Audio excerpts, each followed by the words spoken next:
So in my last video, I talked about the Dodgers signing infielder Ha-Seong Kim and speculated that one of the scenarios in which Kim would see more playing time and take on a larger role for LA is if their current second baseman in Gavin Lux was traded. And wouldn't you know it, just as the video was uploaded, news broke about a trade, as Gavin Lux had been traded to the Cincinnati Reds in exchange for Mike Sirota, an outfielder prospect, as well as a 37th overall draft pick. And to me, this signals two clear things for the Dodgers. One is that Kim will play a larger role this year than some may have expected, but also I think that this means that we will see the Dodgers filling in a new opening on their 40-man roster by re-signing playoff specialist and skilled utility man Kike Hernandez.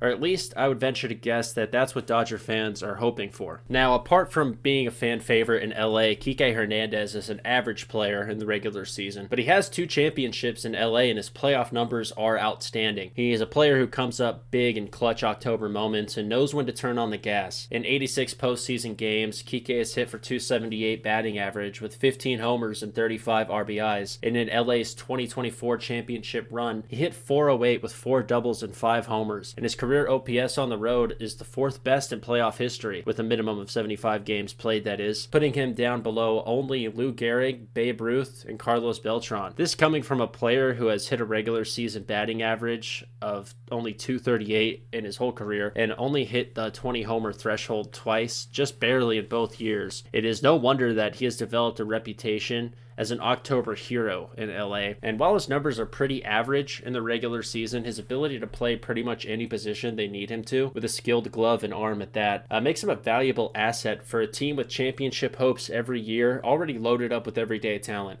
Now, what does getting rid of Lux mean for the Dodgers? Well, at one point, Gavin Lux was one of the most coveted prospects in the league, but he has been sidelined for a large portion of his young career with injuries, and his glove has never really caught up. In the 2024 season, he performed below expectations, especially in the first half of the season. And while the second half of the season did see his bat liven up as he went from hitting .213 to .304, and his slugging also increasing from .295 to .508, in the postseason, he only hit .176 batting average. So Lux is no doubt a skilled player with lots of upside, and the further away he gets from his injury, the more he could continue to blossom in his still youthful career. And with the Reds' home ballpark being friendly to left-handed hitters like Lux, this could end up being both a good move for Lux and the Reds. And if I'm a Reds fan, I'm certainly happy about this trade. And on the flip side of the coin, if I'm a Dodgers fan, I'm hopeful that this trade points to a Kike Hernandez signing. But now it's time for the ever-popular criticism of the Mariners front office. In my last video, I also touched on the Mariners' lack of activity so far this offseason, and the Mariners remain a team with a very talented pitching rotation, yet a need for more offensive production if they want to take advantage of their arms and become a contender. And this is yet another offensive player that they have showed interest in that they have let slide through their fingers. Lux is not an expensive player or one that would have taken a lot to swing a trade for, yet they let themselves be beat out by the Reds, and this is becoming what Seattle fans have come to expect from their front office. Even with the loss of Kyle Tucker, I don't see the Mariners making the playoffs by beating out the Astros in the American League West. Even if they do make the wild card, it's hard to see them going far as the team currently stands. However, if there's one thing that baseball is, it's unpredictable, but well-constructed rosters certainly don't hurt your chances, especially once October rolls around. Unfortunately for Mariners fans, Gavin Lux will be playing alongside Elly De La Cruz in 2025 instead of Julio Rodriguez. Thanks for watching, and let me know in the comments your opinions.